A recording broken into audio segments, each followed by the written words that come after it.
তারা মাটির প্রায় 200 মিটার নিচে একটি বড় ড্রাম খুঁজে পেল এবং সিদ্ধান্ত নিল যে এটি ব্যবহার করেই তারা বাইরে বেরোনোর চেষ্টা করবে। সবাই সেটির ভেতরে গিয়ে বসল। তারপর জ্যাক ওপর থেকে ঢাকনাটি বন্ধ করে দিল এবং বাইরে থেকে শক্ত করে ঘুরিয়ে আটকে দিল।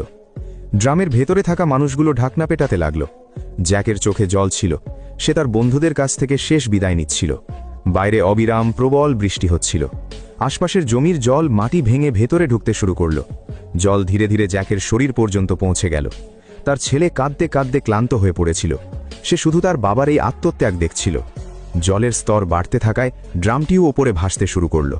হঠাৎ একটি বড় পাথর পড়ে ড্রামে আঘাত করল এবং ড্রামটি নিচের দিকে দেবে গেল। এরপর সেটি একটি ছোট পাথরের সাথে ধাক্কা খেয়ে আবারও ওপরে ভাসতে লাগল। কিন্তু তখনই ড্রামটি বিদ্যুতের তারে আটকে গেল। ভেতরে থাকা মানুষগুলো ড্রামের দেওয়ালে আঘাত করতে থাকল। বাইরে বেরোনোর চেষ্টা করে খুব একটা লাভ হচ্ছিল না। তারপর সবাই মিলে তাদের পুরো শক্তি প্রয়োগ করল। অনেকবার চেষ্টার পর শেষ পর্যন্ত তারা তারের প্যাচ থেকে বেরিয়ে আসতে পারল। ড্রামটি আবার ওপরের দিকে উঠতে শুরু করল, কিন্তু এবার সেটি একটি লোহার পাইপের সাথে ধাক্কা খেল। সবাই মিলে পাইপটিকে ধাক্কা দেওয়ার চেষ্টা করল, কিন্তু জল খুব দ্রুত ড্রামের ভেতরে ঢুকতে শুরু করল। ঠিক তখনই বাইরে থেকে একটি শব্দ শোনা গেল। ওটা ছিল জ্যাক। সে নিজেকে উৎসর্গ করেনি। সে ওপর থেকে ড্রামটিকে লাথি মেরে ধাক্কা দিচ্ছিল যাতে সেটি পাইপ থেকে মুক্ত হতে পারে।